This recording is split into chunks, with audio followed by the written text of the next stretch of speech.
ഓം ശാന്തി 12/9/2021. ബാബ ഉച്ചരിച്ച ദിനം 19/3/88. അവ്യക്ത ബാബ്ദാദ മധുബൻ. മുരളിയുടെ ഹെഡിങ് യാദ് മേ രമണീകത ലാനെ കി യുക്തിയ. ഓർമ്മയിൽ രമണീകത കൊണ്ടുവരാനുള്ള യുക്തികൾ എന്തൊക്കെയാണ്? ചിലര് ബാബയെ ഓർമ്മിക്കുന്നത് വളരെ ബലം പിടിച്ച് ഓർമ്മിക്കുന്നു, ചിലര് നിവർത്തികേടായിട്ട് ഓർമ്മിക്കുന്നു, ചിലര് പ്രയാസപ്പെട്ട് ഓർമ്മിക്കുന്നു. പക്ഷെ ബാബയുടെ ഓർമ്മ രമണീകരമാക്കണം. നമുക്ക് ബാബയുടെ ഓർമ്മയിൽ എല്ലാ തരത്തിലുമുള്ള ഒരു ആനന്ദവും സുഖവും സന്തോഷവും ശാന്തിയും ഒക്കെ കിട്ടണം. അതിനുള്ള യുക്തികൾ എന്തൊക്കെയാണ്? ആജ് വിധാത വരദാത ബാബ്ദാദ. ഇന്ന് വിധാതാവ് വരദാതാവായ ബാബ്ദാദ തന്റെ മാസ്റ്റർ വിധാത വരദാത മക്കളെ കണ്ടുകൊണ്ടിരിക്കുകയായിരുന്നു. ഓരോ മക്കളും വിധാതാവുമായിട്ടുണ്ട്, വരദാതാവുമായിട്ടുണ്ട്. ഒപ്പം ബാബ്ദാദ കാണുന്നു മക്കളുടെ പദവി എത്ര മഹാനാണ്. ഈ സംഗമ യുഗത്തിലെ ബ്രാഹ്മണ ജീവിതം എത്ര മഹത്വമാണ്. വിധാത വരദാതാവിന്റെ ഒപ്പം വിധി വിധാതാവും ബ്രാഹ്മണ മക്കളായ നിങ്ങളാണ്. നിങ്ങളുടെ ഓരോ വിധിയും സത്യുഗത്തിൽ ഏത് രീതിയിലാണ് പരിവർത്തനപ്പെടുന്നത്, ഇതും ബാബ നേരത്തെ കേൾപ്പിച്ചു അല്ലെ? ഒരു മുരളി കേൾപ്പിച്ചിട്ടുണ്ടല്ലോ. ഇവിടെ നിങ്ങൾ എന്ത് ചെയ്യുന്ന സത്യുഗത്തിൽ എന്തായി മാറുന്നു. ഇവിടെ നിങ്ങൾ സദാ ബാബയുടെ ഓർമ്മയിൽ ഇരിക്കുമ്പോൾ അവിടെ നിങ്ങൾക്ക് ആരോഗ്യം കിട്ടുന്നു. ഇങ്ങനെ ബാബ ഓരോന്നും ഇവിടുത്തെ നിങ്ങളുടെ ഓരോ കർത്തവ്യം സത്യുഗത്തിൽ എന്തായി മാറുന്നു എന്നതും പറഞ്ഞിട്ടുണ്ട്. ഇപ്പോൾ ഓരോ കർമ്മവും വിധിയിൽ, ഓരോ കർമ്മത്തിന്റെയും വിധി ഭാവിയിൽ നടക്കുകയാണ്. പക്ഷേ ദ്വാപരയുഗത്തിന് ശേഷം ഭക്തി മാർഗത്തിൽ ഈ സമയത്തിന്റെ ശ്രേഷ്ഠ കർമ്മത്തിന്റെ വിധി ഭക്തി മാർഗത്തിലെ വിധിയായി മാറുകയാണ്. നമ്മളിപ്പോ എന്ത് ചെയ്യുന്നു അത് ഭക്തി മാർഗത്തില് അതിന്റെ ഓർമ്മ ചിഹ്നമായി മാറുന്നു. പൂജ്യ രൂപത്തിലും ഈ സമയത്ത് വിധി ജീവിതത്തിന്റെ ശ്രേഷ്ഠ വിധാനത്തിന്റെ രൂപത്തിലാണ്. പൂജ്യ സ്വരൂപത്തില് നമ്മളിപ്പോ എന്താണോ ചെയ്യുന്നത് അത് പൂജ്യ സ്വരൂപത്തില് പൂജിക്കപ്പെടുകയാണ്. और പൂജാരി മാർഗ അർത്ഥാത് ഭക്തി മാർഗമേ ബി ആപ്കി ഹർ വിധി. പൂജാരിയുടെ സമയത്ത് ഭക്തി മാർഗത്തിൽ നിങ്ങളുടെ ഓരോ വിധിയും രീതിയെ നീതി മേ ചൊല്ലിയ അതൊരു രീതി പറയാറില്ലേ, ആചാരങ്ങള് അനുഷ്ഠാനങ്ങളായിട്ട് മാറുകയാണ് നിങ്ങളിപ്പോ ചെയ്യുന്ന ഓരോന്നും. അപ്പോൾ വിധാത വരദാത ഓർ വിധി വിധാതാവാണ് നിങ്ങൾ. എന്തൊക്കെയാണ്? വിധാതാവ്, വരദാതാവ്, വിധി വിധാതാവാണ്. നിങ്ങളുടെ മുഖ്യമായ സിദ്ധാന്തം സിദ്ധി പ്രാപ്തമായത് കാരണം പ്രാപ്തമാകുന്നതിന് സാധനമായി ആപ്കെ മൂൽ സിദ്ധാന്ത് സിദ്ധി പ്രാപ്ത ഹോനെ കാ സാധൻ ബൻ ജാതാ ഹൈ. നിങ്ങളുടെ മുഖ്യമായ സിദ്ധാന്തം സിദ്ധി പ്രാപ്തമാക്കുന്നതായി മാറുകയാണ്. എങ്ങനെ? മൂല സിദ്ധാന്തം എന്താണ്? അച്ഛൻ ഒന്നാണ്. ഇതാണ് നമ്മുടെ മുഖ്യമായ സിദ്ധാന്തം. ധർമാത്മാക്കൾ, മഹാനാത്മാക്കൾ അനേകമുണ്ട്, പക്ഷേ പരമാത്മാ ഒന്നാണ്. ഇത് മറന്ന് പരമാത്മാ ഒന്നാണ്. ഈ മൂല സിദ്ധാന്തമാണ് നമ്മുടെ ദേവാത്മാക്കൾ, മഹാത്മാക്കൾ, ഇതൊക്കെ നിറയുണ്ട്, ഇവരൊക്കെ നിറയുണ്ട്, പക്ഷെ പരമാത്മാ ഒന്നേ ഉള്ളൂ. ഇതാണ് നമ്മുടെ മുഖ്യ സിദ്ധാന്തം. ആ മുഖ്യ സിദ്ധാന്തത്തിലൂടെ അരകൽപ്പം ശ്രേഷ്ഠ ആത്മാക്കളും ഒരു ബാബയിലൂടെ പ്രാപ്തമായ ആസ്തി സിദ്ധിയുടെ രൂപത്തിൽ പ്രാപ്തമാക്കുകയാണ്. നമ്മൾ ആ സിദ്ധാന്തത്തിലൂടെ ചലിക്കുന്നത് കൊണ്ട് അരകൽപ്പം നമുക്ക് ബാബയിൽ നിന്നും കിട്ടിയ ആസ്തി സിദ്ധിയുടെ രൂപത്തിൽ ലഭിക്കുന്നു. പ്രാപ്തി കിട്ടുക അർത്ഥം സിദ്ധി സ്വരൂപരാകുക. അർത്ഥം ബാബ ഒന്നാണ്, ബാക്കി മഹാനാത്മാക്കൾ അഥവാ ധർമ്മ ആത്മാക്കൾ അച്ഛൻ അല്ല, ഭായി ഭായിയാണ്. ആസ്തി അച്ഛൻ്റെ അടുത്ത് നിന്നാണ് കിട്ടുന്നത്, സഹോദരങ്ങളിൽ നിന്നല്ല കിട്ടുന്നത്. അതുകൊണ്ട് ഈ മുഖ്യ സിദ്ധാന്തത്തിലൂടെ അരകൽപ്പം നിങ്ങൾക്ക് സിദ്ധി പ്രാപ്തമാകുകയാണ്. ഭക്തിയിലും ഗോഡ് ഈസ് വൺ ഈ സിദ്ധാന്തം സിദ്ധി പ്രാപ്തമാക്കി തരാൻ ആധാരമായി മാറുകയാണ്. ഭക്തിയുടെ ആദിയിൽ ആധാരവും ഒരു ബാബ ശിവലിംഗത്തിന്റെ രൂപത്തിലാണ് ആരംഭിച്ചത്. അതാണ് പവിത്രമായ ഭക്തി. ഭക്തി മാർഗത്തിലും ഈ ഒരു സിദ്ധാന്തത്തിലൂടെയാണ് സിദ്ധി പ്രാപ്തമാകുന്നത്. അച്ഛൻ ഒന്നാണ് എന്നത്. അതേപോലെ നിങ്ങളുടെ മൂല സിദ്ധാന്തമാണ് എന്ത്? ആ ഒരു സിദ്ധാന്തത്തിലൂടെ സിദ്ധി പ്രാപ്തമാക്കിക്കൊണ്ടിരിക്കുകയാണ്. എങ്ങനെ? ഈ ജീവിതത്തിൽ, ബ്രാഹ്മണ ജീവിതത്തിൽ മുഖ്യമായ സിദ്ധാന്തം പവിത്രത. അടുത്തത് ആദ്യം ഒരു ബാബ എന്നത്, രണ്ടാമത് പവിത്രത. ഈ പവിത്രതയുടെ സിദ്ധാന്തത്തിലൂടെ ആത്മാക്കളായ നിങ്ങൾക്ക് ഭാവിയിൽ സിദ്ധി സ്വരൂപത്തിന്റെ രൂപത്തിൽ ലൈറ്റിന്റെ കിരീടം സദാ പ്രാപ്തമാണ്. അതിന്റെ ഓർമ്മചിഹ്നത്തിന്റെ രൂപത്തിൽ 2 കിരീടം കാണിക്കുന്നുണ്ട്. എന്തിന്റെ ആധാരത്തിലാണ്? ഓർമ്മചിഹ്നം. ഏതിന്റെ ഓർമ്മചിഹ്നമായിട്ടാണ്? നോക്കൂ, ഭാവിയിൽ സിദ്ധി സ്വരൂപരാകുമ്പോൾ പ്രകാശ കിരീടം കിട്ടുന്നുണ്ട്. അപ്പം 2 കിരീടധാരി എവിടെ? സത്യുഗത്തിൽ. ഭാവിയിലും യഥാർത്ഥവും ഉള്ളുകൊണ്ട് ഭക്തി ചെയ്യുകയാണ്. 2 കിരീടം സത്യുഗത്തിൽ കാണിക്കുന്നുണ്ട്. ഭക്തിയിലും തന്നെ ഉള്ളുകൊണ്ട് ഭക്തര് ഭക്തി ചെയ്യുമ്പോൾ പവിത്രതയുടെ സിദ്ധാന്തത്തിന്റെ മുഖ്യമായ ആധാരം മനസ്സിലാക്കണം. പവിത്രമായ ഭക്തി, ഭക്തിയിലും പവിത്രത ആവശ്യമാണ് എന്നതും ഭക്തിയിലുണ്ടല്ലോ. പവിത്രതയില്ലാതെ സിദ്ധി കിട്ടില്ല. അതുകൊണ്ടല്ലേ ഭക്തിയില് വളരെ ശുദ്ധി പാലിക്കുന്നു. അത് ബാഹ്യമായ ശുദ്ധി. അത് അല്പകാലത്തിനായിരിക്കാം. എത്ര സമയം ഭക്തി ചെയ്യുന്ന അത്രയും സമയം ചെയ്യുന്നുണ്ട്, പവിത്രമായിരിക്കുന്നുണ്ട്. അപ്പോ ഭക്തരും സമ്മതിക്കുന്നുണ്ട് പവിത്രതയാണ് സിദ്ധിക്ക് ആധാരം അല്ലെങ്കിൽ സിദ്ധിക്ക് സാധനം. ഈ സിദ്ധാന്തത്തെ അവരും എന്ത് ചെയ്യുന്നുണ്ട്? ഭക്തരും സ്വന്തമാക്കുന്നുണ്ട്. എന്താണ്? പവിത്രമായിട്ട് ജീവിക്കുക എന്നത്. അതേപോലെ ഓരോരുത്തരും ജ്ഞാനത്തിന്റെ സിദ്ധാന്തം അഥവാ ധാരണയുടെ മുഖ്യ സിദ്ധാന്തം ബുദ്ധി കൊണ്ട് ചിന്തിക്കും. ഓരോ സിദ്ധാന്തത്തിന്റെ സിദ്ധിയുടെ സാധനമായിട്ട് എങ്ങനെയാണ് മാറുന്നത്? നമ്മള് ബാബയുടെ പറയുന്ന ജ്ഞാനമാർഗത്തിൽ ഓരോ സിദ്ധാന്തവും സിദ്ധി സ്വരൂപമായിട്ട് എങ്ങനെയാണ് മാറുന്നത്?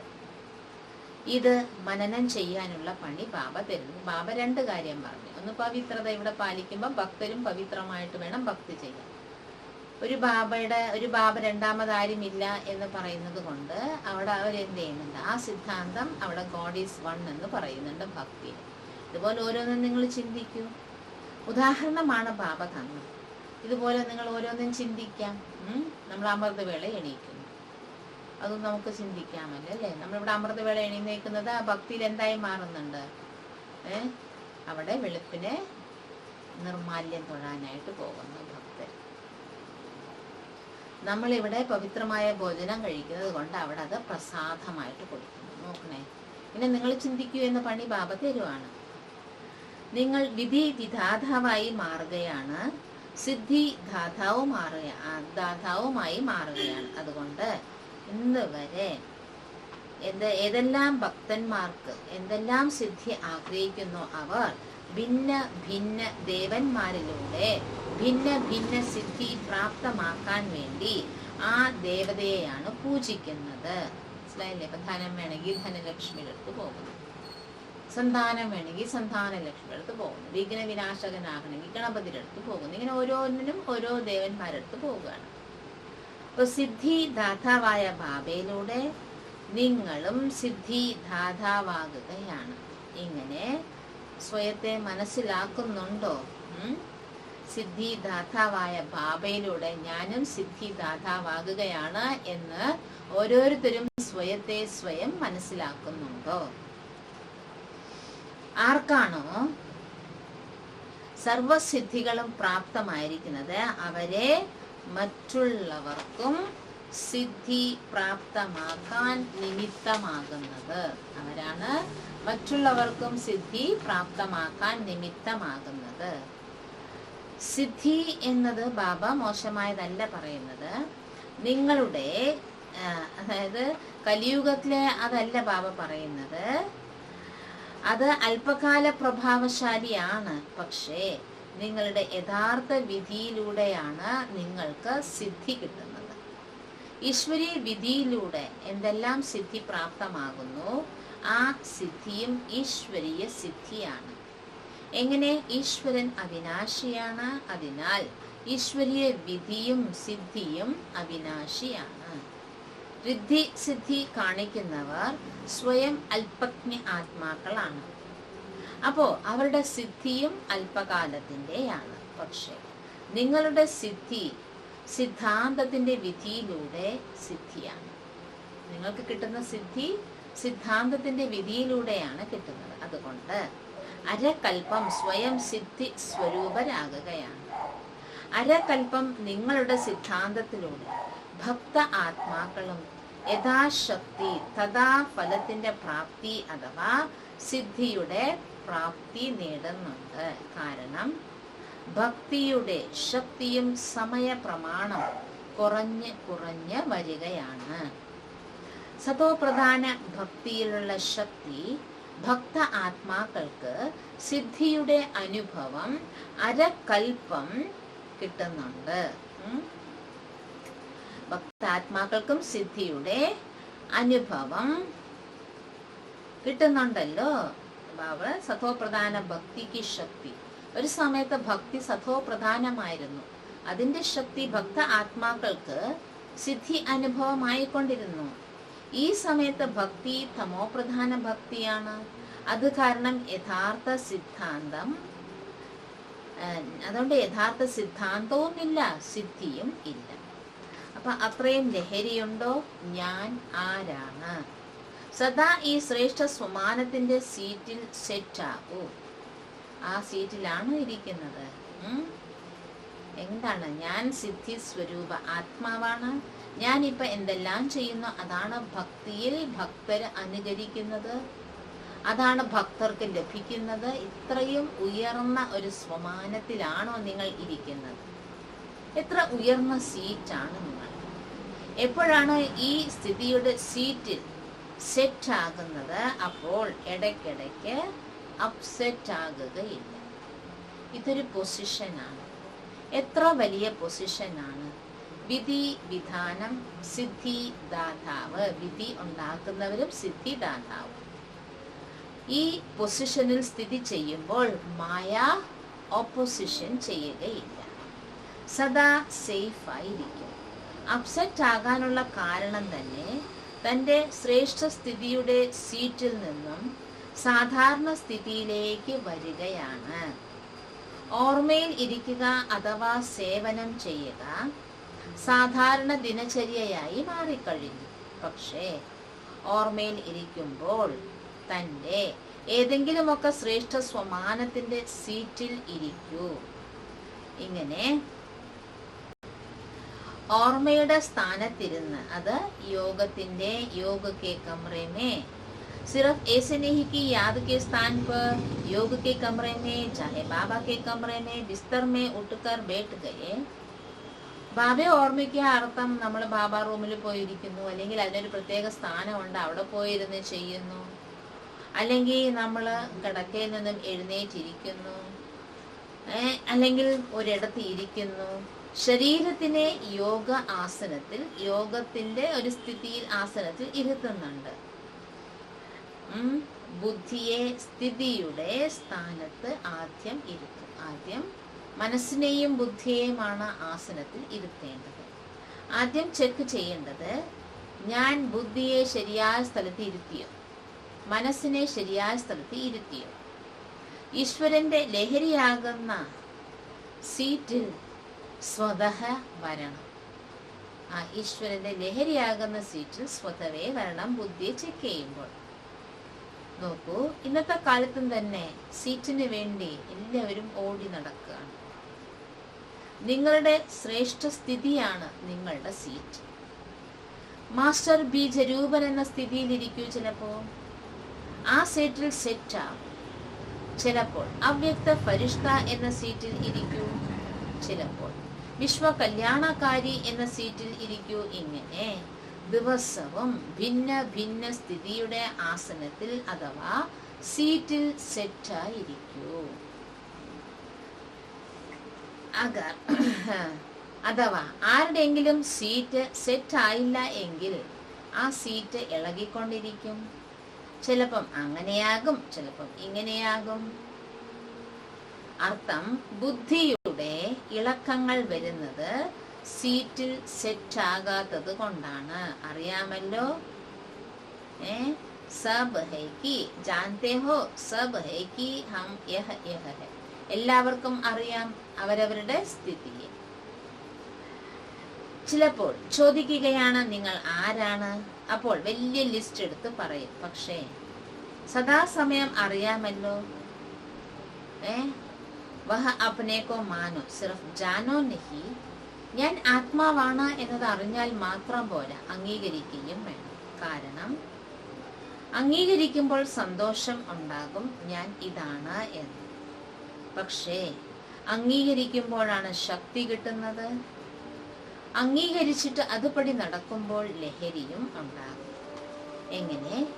ഏതെങ്കിലും പൊസിഷനിൽ ഉള്ളവര് സീറ്റിൽ സെറ്റ് ആകുമ്പോൾ ഖുഷിയാണ്, പക്ഷെ ശക്തി ഉണ്ടാകുന്നില്ല. അറിയാമല്ലോ, പക്ഷേ അംഗീകരിച്ച് നടക്കൂ. ഇടയ്ക്കിടയ്ക്ക് സ്വയത്തോട് സ്വയം ചോദിക്കൂ. कोई भी पोजीशन वाले जब सीट पर सेट होते हैं तो खुशी होती है, लेकिन शक्ति नहीं होती. तो जानते हो, നമുക്ക് ഓരോരുത്തർക്കും അറിയാമല്ലോ, പൊസിഷനിൽ ഇരിക്കുമ്പോൾ നമുക്ക് ഖുഷിയുണ്ട്, പക്ഷെ ആ പൊസിഷന്റെ ശക്തി ഉണ്ടോ നമുക്ക്? അറിയാമല്ലോ. അറിഞ്ഞാൽ പോരാ, അത് അംഗീകരിക്കുകയും വേണം. ഇടയ്ക്കിടയ്ക്ക് സ്വയത്തോട് ചോദിക്കൂ, ചെക്ക് ചെയ്യൂ, ഞാൻ സീറ്റിൽ സെറ്റാണോ അതോ സാധാരണ സ്ഥിതിയിൽ നിന്നും താഴോട്ട് വന്നു? മറ്റുള്ളവർക്ക് സിദ്ധി കൊടുക്കുന്നവരാണോ? അങ്ങനെ മറ്റുള്ളവർക്ക് സിദ്ധി കൊടുക്കുന്നവർ സ്വയം ഓരോ സങ്കല്പത്തിലും ഓരോ കർമ്മത്തിലും തീർച്ചയായും സിദ്ധി സ്വരൂപരായിരിക്കും, ദാതാവായിരിക്കും. സിദ്ധിദാതാവ് ഒരിക്കലും ചിന്തിക്കില്ല എത്ര പുരുഷാർത്ഥം ചെയ്യുന്നു, എത്ര പരിശ്രമിക്കുന്നു, അത്രയും സിദ്ധി കാണുന്നില്ല എന്ന്. എങ്ങനെ?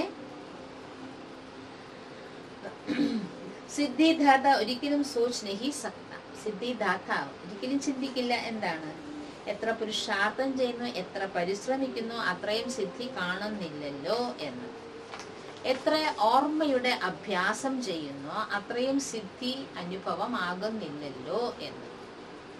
സീറ്റിൽ സെറ്റ് ആകാനുള്ള വിധി യഥാർത്ഥമല്ല എന്നാണ് അതിൻ്റെ അർത്ഥം. ആ ഒരു പോരായ്മ അനുഭവമാകുന്നു എങ്കിൽ സീറ്റിൽ സെറ്റ് ആകുന്നില്ല എന്നാണ്. ഈ ജ്ഞാനം രമണീകരമായ ജ്ഞാനമാണ്. രമണീകതയുടെ അനുഭവം സ്വതവേ മടിയെ ഓടിച്ചു കളയും. രമണീകതയുടെ അനുഭവം അലസതയെ ഇല്ലാതെയാക്കുന്നുണ്ട്. ചിലർ പറയുന്നുണ്ടല്ലോ, എനിക്ക് ഉറക്കം വരുന്നില്ല, പക്ഷെ യോഗത്തിലിരുന്ന ഉറങ്ങിപ്പോകും. ചിലരങ്ങനെയാണ്, യോഗ ചെയ്യാനിരുന്നാൽ തീർച്ചയായിട്ടും അങ്ങ് ഉറങ്ങുകയാണ്. അതെന്തുകൊണ്ടാണ്? ക്ഷീണമാണ് എന്നല്ല, പക്ഷെ രമണീകമായ രീതിയിൽ, സ്വാഭാവികമായ രീതിയിൽ ബുദ്ധിയെ സീറ്റിൽ സെറ്റ് ചെയ്യാത്തത് കൊണ്ടാണ്. മനസ്സിലായില്ലേ? ना सिर्फ एक रूप से नहीं लेकिन വെറൈറ്റി रूप से सेट करो. ഒരു രൂപത്തിൽ ബാബയെ ഓർത്താൽ പോരാ, പിന്നെ എന്ത് ചെയ്യണം? നമ്മള് വെറൈറ്റി രൂപത്തിൽ ബാബയെ ഓർമ്മിക്കണം. അർത്ഥം, വ്യത്യസ്ത സംബന്ധങ്ങളിൽ ബാബയെ നമ്മൾ ഓർമ്മിക്കുക. വ്യത്യസ്ത സംബന്ധങ്ങളിൽ. यही चीज अगर वेराइटी रूप में परिवर्तन कर यूज करते हैं तो दिल खुश होती है. വെറൈറ്റി രൂപത്തിൽ പരിവർത്തനപ്പെടുത്തിയിട്ട് ജ്ഞാനത്തെ ഉപയോഗിച്ചാൽ ഖുഷിയാണ്. എത്ര വലിയ സാധനമാകട്ടെ, ഇടയ്ക്കിടയ്ക്ക് കഴിക്കുമ്പോൾ, കണ്ടുകൊണ്ടിരിക്കുമ്പോൾ എന്ത് തോന്നും? अगर एक ही चीज बार बार खाते रहो देखते रहो तो क्या होगा? ഒരേ സാധനം കഴിച്ചുകൊണ്ടിരിക്കുന്നു, അതേ കണ്ടുകൊണ്ടിരിക്കുകയാണെങ്കിൽ എന്തായിരിക്കും? അതേപോലെ ബാബ പറയാണ് ബീജരൂപമാകൂ. പക്ഷേ ചിലപ്പോൾ ലൈറ്റ് ഹൗസിന്റെ രൂപമാകൂ, ചിലപ്പോൾ മൈറ്റ് ഹൗസിന്റെ രൂപമാകൂ, ചിലപ്പോൾ വൃക്ഷത്തിന്റെ മുകളിൽ, കൽവൃക്ഷത്തിന്റെ മുകളിൽ, ചിലപ്പോൾ എന്ത് ചെയ്യണം നമ്മള് ബീജരൂപത്തിൽ ഇരിക്കൂ, ചിലപ്പോൾ സൃഷ്ടി ചക്രത്തിന്റെ ആ ടൈം കാണിക്കുന്നില്ലേ അവിടെ ഇരിക്കൂ, എന്നിട്ട് എല്ലാവർക്കും ശക്തി കൊടുക്കൂ. എന്തെല്ലാം ടൈറ്റിൽ വ്യത്യസ്തമായത് കിട്ടുന്നുണ്ടോ ദിവസവും ഭിന്ന ഭിന്ന ടൈറ്റിലുകൾ അനുഭവം ചെയ്യും. ചിലപ്പോൾ ഞാൻ ബാബയുടെ കൺമണിയാണെന്ന് ചിന്തിക്കൂ, കണ്ണിൽ ലയിച്ചിരിക്കുകയാണ്, ആ സ്വരൂപത്തിന്റെ അനുഭവം ചെയ്യൂ. ചിലപ്പോൾ മസ്തകമണിയായി, ചിലപ്പോൾ ഹൃദയ സിംഹാസനത്തിലിരിക്കൂ. ഭിന്ന ഭിന്ന സ്വരൂപത്തിന്റെ അനുഭവം ചെയ്യൂ, വെറൈറ്റി ചെയ്യൂ, അപ്പോൾ രമണീകത വരും. ബാപ്ദാദ ദിവസവും മുരളിയിൽ ഭിന്ന ഭിന്ന ടൈറ്റിൽ തരുന്നുണ്ട്. എന്തിനാ തരുന്ന ടൈറ്റില്? എന്തിനാണ്?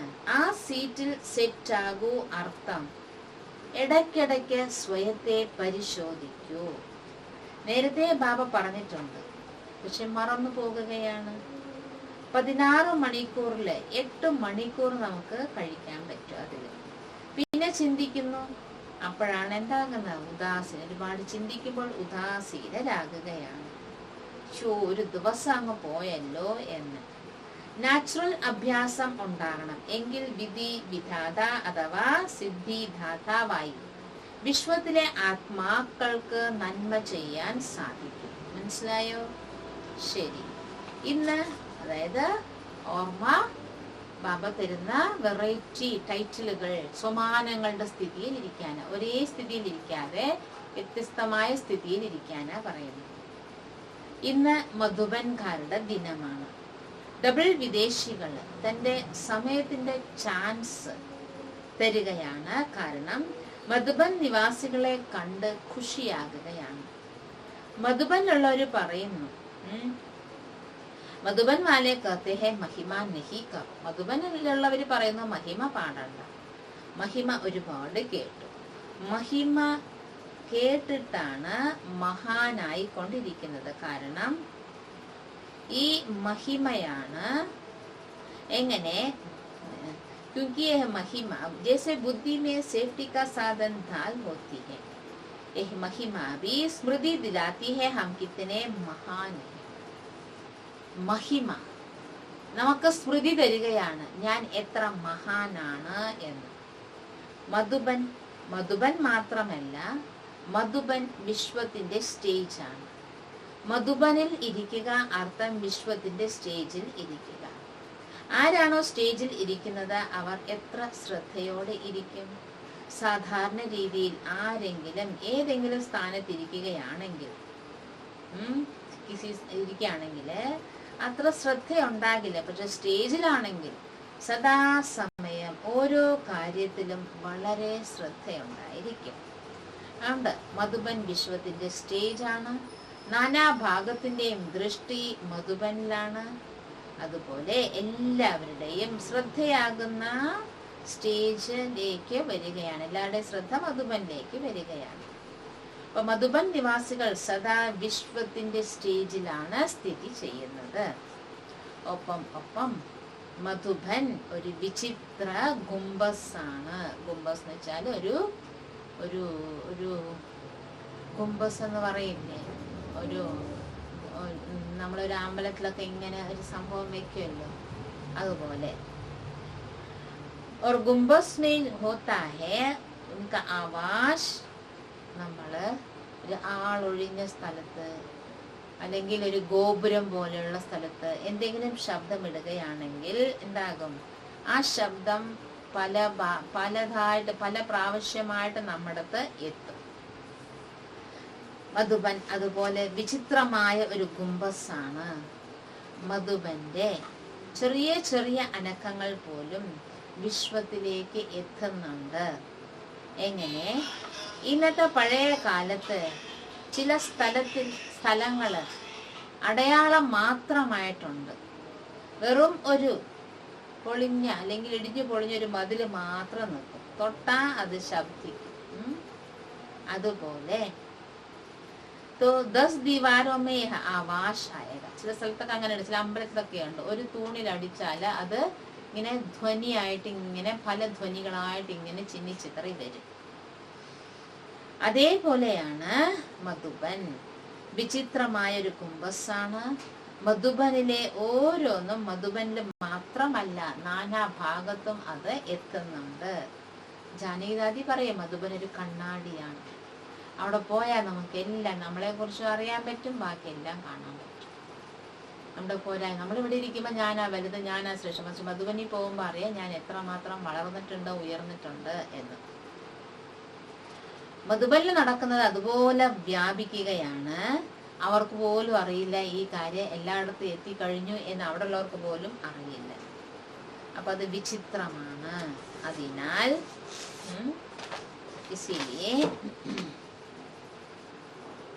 പുറത്തെത്തുകയാണ്. അതുകൊണ്ട് ചിന്തിക്കേണ്ട, ആരും കാണുന്നില്ല ഇവിടെ പറയുന്നത് എന്ന്. പക്ഷേ വിശ്വം വരയ്ക്കും ഈ ശബ്ദം പോകുന്നുണ്ട്. വളരെ സ്പീഡായിട്ടാണ് എത്തുന്നത്. കാരണം എല്ലാവരുടെ ദൃഷ്ടിയിലും ബുദ്ധിയിലും സദാ മധുബനാണ്. പിന്നെ മധുബനിൽ ബാബ്ദാദയും ഉണ്ട്. അതുകൊണ്ട് മധുബൻ ബാബയുടെ ദൃഷ്ടിയിൽ ഉണ്ട്. മധുബനില് ബാബയുടെ ദൃഷ്ടിയുണ്ട്. അപ്പോ मधुबन का बाप नजरों में रहता है तो मधुबन भी आएगा ना. മധുബനിലെ ദൃഷ്ടി ബാബയാണെങ്കിൽ ബാബയുടെ അനുഭവം എല്ലാരും ചെയ്യുന്നുണ്ടല്ലോ. മധുബനിലെ ബാബയാണ്, അപ്പൊ മധുബനിലല്ലേ വരിക. മധുബനിൽ ബാബ മാത്രല്ല ഉള്ളത്, ബാബയുടെ മക്കളും ഉണ്ട്. മധുബൻ നിവാസി സ്വതവേ എല്ലാവരുടെ ദൃഷ്ടിയിലും മധുബൻ നിവാസികൾ ഉണ്ടായിരിക്കും. എല്ലാവരിലും ദൃഷ്ടി പോകുന്നുണ്ട്. ഏത് ബ്രാഹ്മണ ആത്മാവിനോടും ചോദിക്കൂ, എത്ര ദൂരെയാണെങ്കിലും. പക്ഷേ അവർക്കെല്ലാം ഓർമ്മയുള്ളത് മധുബൻ, മധുബനിലെ ബാബ. അതുകൊണ്ട് മധുബനില് അത്രയും എത്ര മഹത്വമുണ്ടോ അത്രയും മധുബൻ നിവാസികൾക്കും മഹത്വം ഉണ്ട്. മനസ്സിലായോ? ശരി. നാനാഭാഗത്തുമുള്ള സർവസേവനത്തിന്റെ നാനാഭാഗത്തുമുള്ള എല്ലാ ആത്മാക്കളും സേവനത്തിന്റെ ഉന്മേഷ ഉത്സാഹത്തിലിരിക്കുന്ന, സദാ ഒരു ബാബയുടെ സ്നേഹത്തിൽ ലയിച്ചിരിക്കുന്ന, സദാ ഓരോ കർമ്മത്തിലും ശ്രേഷ്ഠമായ വിധിയിലൂടെ സിദ്ധി അനുഭവം ചെയ്യുന്ന, സദാ സ്വയത്തെ വിശ്വകല്യാണകാരി എന്ന അനുഭവം ചെയ്ത് ഓരോ സങ്കല്പത്തിലൂടെയും വാക്കിലൂടെയും ശ്രേഷ്ഠ നന്മയുടെ ഭാവനയും ശ്രേഷ്ഠ കാമനയും സേവനത്തിൽ ബിസിയായിരിക്കുന്ന ബാബ് സമാൻ സദാ അക്ഷീണ സേവാധാരി മക്കൾക്കാണ് ബാബ് ദാദയുടെ സ്നേഹസ്മരണകളും നമസ്തേയും. പേഴ്സണൽ മുലാഖാത്താണ്, വ്യക്തിപരമായിട്ടുള്ള ഇത് ബാബയുടെ മിലനം.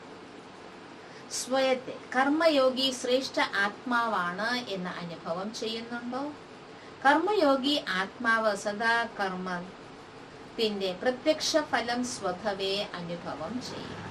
പ്രത്യക്ഷ ഫലം സന്തോഷമാണ്, ശക്തിയാണ്. അതിനാൽ കർമ്മയോഗി ആത്മാവ് അർത്ഥം പ്രത്യക്ഷ ഫലം ഖുഷി, ശക്തി അനുഭവം ചെയ്യുന്നവരാണ്. സദാ ബാബ സദാ മക്കളെ പ്രത്യക്ഷ ഫലം ബാബ സദാ മക്കൾക്ക് പ്രത്യക്ഷ ഫലം പ്രാപ്തമാക്കുകയാണ്. ഇപ്പോൾ കർമ്മം ചെയ്ത് ഖുഷിയുടെ ശക്തിയുടെയും അനുഭവം ചെയ്തു. ഇങ്ങനെയുള്ള കർമ്മയോഗി ആത്മാവാണ് എന്ന സ്മൃതിയിൽ മുന്നോട്ടു പോകും. പരിധിയില്ലാത്ത സേവനം ചെയ്യുന്നതിലൂടെ പരിധിയില്ലാത്ത ഖുഷി സ്വതവേ അനുഭവമാകും. പരിധിയില്ലാത്ത ബാബ പരിധിയില്ലാത്ത അധികാരിയാക്കുകയാണ്. പരിധിയില്ലാത്ത സേവനത്തിന്റെ ഫലം പരിധിയില്ലാത്ത രാജ്യഭാഗ്യം സ്വതവേ പ്രാപ്തമാക്കുകയാണ്. പരിധിയില്ലാത്ത സ്ഥിതിയിൽ സ്ഥിതി ചെയ്തുകൊണ്ട് സേവനം ചെയ്യുമ്പോൾ ഏത് ആത്മാക്കൾക്കാണോ നിമിത്തമാകുന്നത് അവരുടെ അനുഗ്രഹം സ്വതവേ ആത്മാവിൽ ശക്തിയും ഖുഷിയും അനുഭവം ചെയ്യിപ്പിക്കും. മനസ്സിലായില്ലേ? പരിധിയില്ലാത്ത സേവനം ചെയ്യുമ്പോൾ ആർക്കെല്ലാം നമ്മൾ സേവനം ചെയ്യുന്നോ എന്താകും? അവരിൽ നിന്ന് നമുക്ക് അനുഗ്രഹം കിട്ടുന്നുണ്ട്, ശക്തി കിട്ടുന്നുണ്ട്, ഖുഷിയും കിട്ടുന്നുണ്ട്. ഒരു സ്ഥലത്ത് ഇരുന്നിട്ടും പരിധിയില്ലാത്ത സേവനത്തിന്റെ ഫലം ലഭിച്ചുകൊണ്ടിരിക്കുകയാണ്. ഈ പരിധിയില്ലാത്ത ലഹരിയിലൂടെ പരിധിയില്ലാത്ത സമ്പാദ്യം ശേഖരിച്ച് മുന്നോട്ട് പോയിക്കൊണ്ടേയിരിക്കും. ഇപ്പൊ മനസാ സേവ, നേരത്തെ നമ്മൾ എന്ത് ചെയ്യുന്നു? ചിത്ര പ്രദർശനിയൊക്കെ ചെയ്യുമ്പം പന്തളത്തൊക്കെ നോക്കണം, എത്ര പല ഭാഗത്തു നിന്നല്ലേ വരുന്നത്. അവരുടെ എല്ലാം ബ്ലെസ്സിങ്സ് അല്ലേ ആ സേവനം ചെയ്തവർക്ക് കിട്ടുന്നല്ലേ. 60 ദിവസം തുടർന്ന് വന്നവർക്ക് എന്തുമാത്രം ഭാഗ്യം എടുത്ത് കാണും നോക്കണം. അത്ര വലിയ അവസരമാണ്. ഇനി നമുക്ക് ആ അവസരം കിട്ടുമോ? ഒരു ചോദ്യചിഹ്നമാണ്.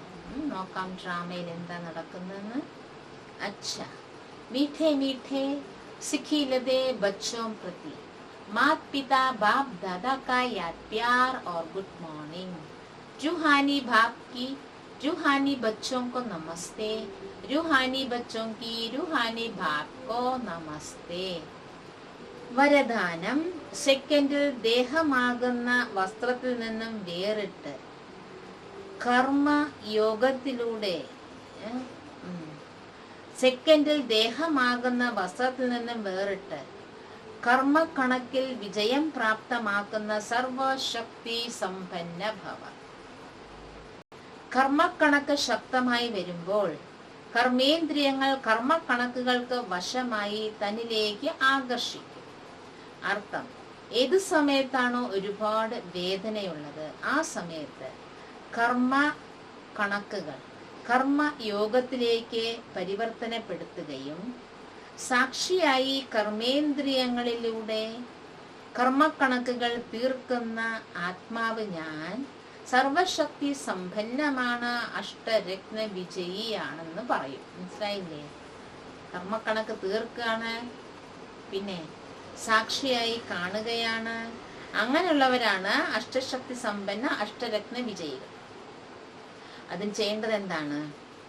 ദീർഘസമയം ദേഹമാകുന്ന വസ്ത്രത്തിൽ നിന്നും വേറിടുന്ന അഭ്യാസം ഉണ്ടാകണം. ആത്മസ്വരൂപം അഭ്യസിക്കണം. ഈ വസ്ത്രം ലോകത്തിന്റെ അഥവാ മായയുടെ ആകർഷണത്തിൽ ടൈറ്റ്, അർത്ഥം വലിക്കരുത്, അങ്ങോട്ടേക്ക് ആകർഷിക്കരുത്. എങ്കിൽ സഹജമായിട്ട് നമുക്ക് ഈ ദേഹത്തിൽ നിന്നും വേറിടാൻ സാധിക്കും. സാക്ഷിയായി കർമ്മക്കണക്കുകളെ നമുക്ക് തീർക്കാൻ സാധിക്കും. സ്ലോഗനാണ്: സർവരുടെയും ബഹുമാനം പ്രാപ്തമാക്കാൻ വേണ്ടി വിനയചിത്തരാകൂ. വിനയചിത്തത മഹാനതയുടെ അടയാളമാണ്. സ്വമാനം: ഞാൻ ആത്മാവ് സർവശക്തി സമ്പന്നനാണ്. ഓം ശാന്തി.